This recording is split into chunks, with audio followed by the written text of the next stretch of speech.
Hey, what is up guys, MKBHD here, and this is it. This is the OnePlus 6. So it's been interesting to follow OnePlus for the last couple of years, all the way from the beginning, from the OnePlus 1 days, the flagship killer mentality, the never settle, and then look at how the trends move all the way until what they've developed into today. So let's look at the spec sheet first. This guy's rocking Snapdragon 845 and Adreno 630, 6 or 8 gigs of RAM, a 6.3-inch 2280 by 1080 AMOLED display. It's got a 3300 milliamp hour battery and dual cameras, a 16 megapixel main sensor and a 20 megapixel secondary camera, and a price tag under 600 bucks. So again, pretty classic OnePlus. They're sticking to their guns of delivering big numbers and impressive specs for a lower than expected price. So with all of that, here are my impressions. And really what a lot of people are gonna have the most strong reaction to, including me, is the new design of the OnePlus 6. So they, just like everyone else this year, have 2018ized their phone. It's got dual cameras, glass back, big screen, and a notch. I mean, that's it. That's just like every phone we've seen in the last 6 months, and probably every phone for the next 6 months. So OnePlus joins that crew, and this is what their version of it looks like. And honestly, I think it looks pretty good. I don't know if it's just that I've been getting used to notches in phones for the past few months, or maybe that this one's a little bit smaller.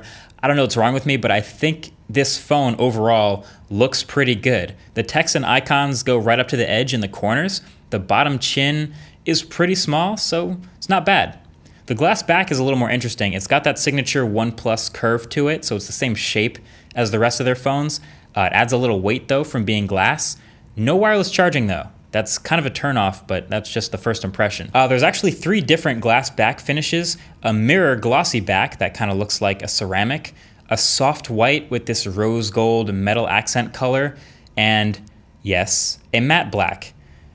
Kinda. I mean, it's much more matte than glossy. I'd say it has this kind of a sheen to it in certain lights. It feels more like, I'd describe it like a frosted black glass. But at the end of the day, I'm still gonna put a D-brand skin on it just to hide the fingerprints and add grip to what you get with a glass phone, but that's just me. But continuing on the back, the new fingerprint reader is in the same place, but it's a bit smaller. So you might remember it was a circle on the back of the OnePlus 5T.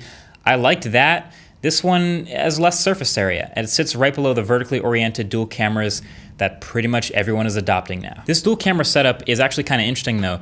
Usually you just kind of assume when you have dual cameras on the back of a phone, you got your main camera sensor, and then the secondary one's usually your telephoto for portrait mode and 2x zoom, things like that.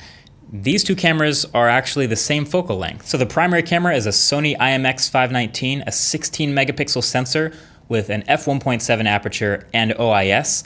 And then your secondary camera is a Sony IMX376K, a 20 megapixel sensor, again at f1.7, and they don't say whether it's optically stabilized or not, so I would guess it's not. So a secondary camera of the same focal length but a higher resolution for what, sharpness, maybe some detail stuff, I guess, maybe portrait mode help.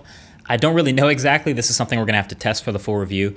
But definitely stay tuned on places like Instagram and Twitter, where I'll share sample photos I take on this camera, but that's a curious one. But around the front is really where it looks the newest, with that huge new display, the notch up top. This is what people love talking about. To be fair, it is one of the smallest notches. There's just a camera, some sensors, and your earpiece up there, and then you end up with an 84% screen to body ratio. But this is the new design. This is what we're getting in 2018. It's exactly what we expected. So okay, we get it. OnePlus has taken cues and hints from 2018 and other players, and they've updated their smartphone. But they've also actually taken things from what they've done well in the past, and they've stuck to their guns on things like dash charging, on things like Oxygen OS. They kept the alert slider, they kept the headphone jack, and they stuck with 1080p. So Oxygen OS really is great. You could barely call it a skin, but it's one of those few skins on top of Android 8.1 that doesn't try to do too much. So it's near stock, it's always one of the first with software updates, and it has a couple tweaks here and there to make things interesting. They still have the shelf next to the launcher, cool. There's a toggle to hide the top notch if you're not super into that. That's new to Oxygen OS. And this time they've also added gestures if you want to get rid of the buttons at the bottom and fully maximize your screen real estate and do swiping instead. I don't really like this as much. It's not quite as smooth as I would have liked, or anywhere near something on an iPhone. That's the reason I'm not using it all the time, but I think this can be improved with software updates. They also tossed in some improvements to the gaming mode as well. There's a dark mode theme, which can do wonders with that AMOLED display. So yeah, just a nice little suite of improvements over the mostly stock Android, I'd say is my favorite way to go. And on top of all of that, it's got really good, I just really like these buttons, these really tactile, clicky buttons, probably one of the most underrated things about this. Bluetooth 5.0, and did I mention it keeps the headphone jack? Like, this thing checks a lot of boxes. So basically these cameras and the battery life are the two things that need to be deeply tested, but I can tell you right now, after I've used this phone for the past couple days, and it is a really promising one. It's fast, it's smooth, it does a lot of the things well that I hope a phone does well, and it's just those last couple things that we'll see about. But for those of you wondering, I will be doing a full review of the OnePlus 6. People were asking that. That's definitely happening, but so far, so good. Let me know what you think. Till the next one, thanks for watching.